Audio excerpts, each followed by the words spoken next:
What's up, you hackers? Welcome to the CS Joseph podcast. I'm your host, CS Joseph. Not that you knew that, because obviously you're here and you're listening, and welcome to my 2026 content. And today I'm answering the question, are you ready for a relationship? And the answer is no. You're not ready for a relationship. Not even remotely. There's too much that everyone just doesn't know. And honestly, relying on traditional relationship advice or even matchmaking advice, it's always going to fail every single time. You will fail over and over and over. So be careful, watch out. It's a problem. It's a thing. You don't want that. So with that, you folks need to learn the Octagram. You just have to. Nurture changes nature. I know traditionally here on the YouTube channel, we've been talking about nature a lot and how important nature is. And yeah, it is super important. But the reality of the situation is that you can't even psychoanalyze yourself accurately. You can't psychoanalyze anyone else accurately without knowing nurture first and how a person is nurtured. And that's the Octagram. The Octagram, which started out as our answer to the Enneagram or our answer to 16personalities.com with their turbulent versus assertive type of approach with different type variations. But after going in very deep into the 16 types, we realized that because of gender especially, nurture plus gender changes a person's personality such that it makes it very difficult to identify which type they actually are. And this leads to mistypings constantly. Not only that, because of the presence of gender and using gender to psychoanalyze somebody for personality typing, for example, we don't actually know at that point how the 16 types actually fit together. We don't know how compatible they are. I know I got season 5 here on the YouTube channel that talks about compatibility, but all that information is basically false. I also had stated previously that the golden pair was like the it relationship. It's not. It's actually number 2. And that's really difficult for people to accept.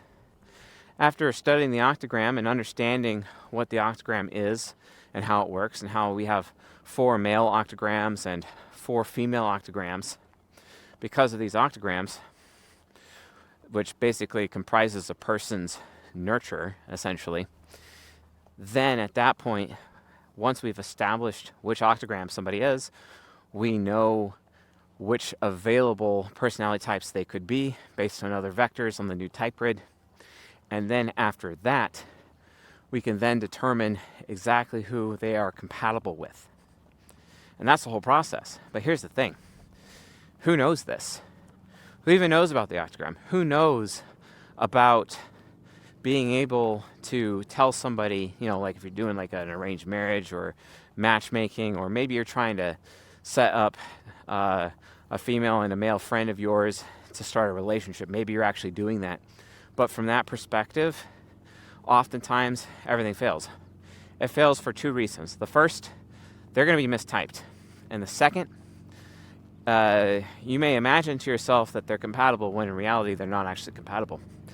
This introduces 2 very big risk factors.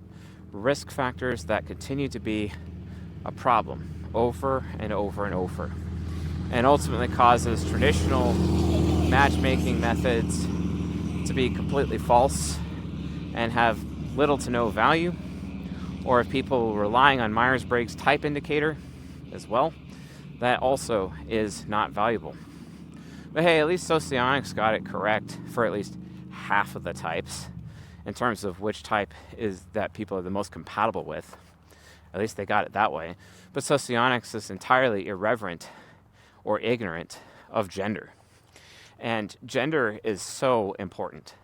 It's absolutely important because gender actually changes how a type can be manifested and how it actually, how it behaves. It can change its behavior. And because of these behavior changes, it makes it a lot more difficult to properly identify somebody's personality type. This is a big problem. So we're having a lot of mistypings. However, if you go to look me up on personality database, for example, you'll see some people explain that, oh, he's an ENFP, or oh, he's an ESTJ, etc. It's usually like the top two that they try to like pin on me, sometimes ISTJ. And then, me being an ENTP, right? So, as a result, when you understand the Octagram, you understand things like the NTFS model, or which is based on Jung's cognitive senses. And when you understand how gender changes people's behavior from type to type, you start to realize quick, oh, I can kind of actually see how people on personality database were mistyping Chase. It makes sense now. It makes a lot of sense. And yeah, it does. Because you can actually see where they're making these mistyping errors. And that's what makes the Octagram so awesome, is that we're finally able to explain human nurture from an aspect of, you start with gender, and then you identify cognitive development, and then you identify cognitive focus. Those three things make up a person's Octagram. And that's really important. Those three things. Once you know those three things, you're good to go. You understand their Octagram. And then at that point, you are finally enabled to actually be able to psychoanalyze them properly and even use the type grid and all the different vectors on the type grid. And we got a lot more vectors than we've ever had, to be able to properly psychoanalyze them, which is awesome. Now, we do have like this free thing that you can do. It's at octagram.me. It's like, you'd go up to someone and be like, hey, Octagram me, and it's like, it's to help you identify your Octagram and whatnot. So yeah, go to https://octagram with an A, right? Not an O, .me. And go to the site and take the initial personality test that we have. It's very simple. It's very rudimentary. I wouldn't give it full marks for accuracy, but it's a place to get started, and it's very, very good at a minimum to identify someone's Octagram, but maybe not necessarily their personality type, although it will attempt to do both. And that's fine too, but at least you have that, right?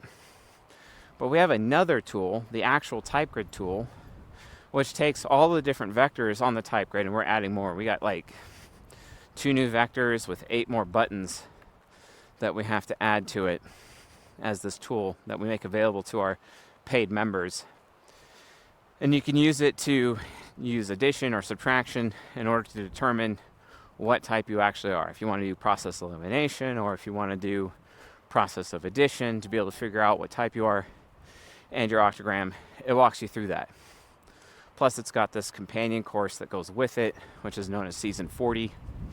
And you can watch all of Season 40, and it gives you all the definitions of the individual vectors that are in the type grid tool to help enable you to be able to use the tool accurately.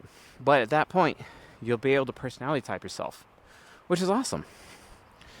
And that's ultimately the first thing you learn in school. So if you want to get in behind our paywall to do that, go to school.com/CS Joseph. And school is spelled SKOOL. There's no CH in there, but yeah. So yeah, identify the Octagram, then you can get started towards personality typing. And then after that, you can get started on identifying proper compatibility.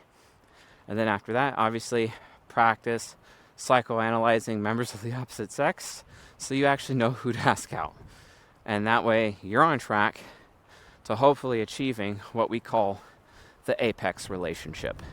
All right? So, anyway, folks, thanks for watching and listening, and I'll see you guys next time.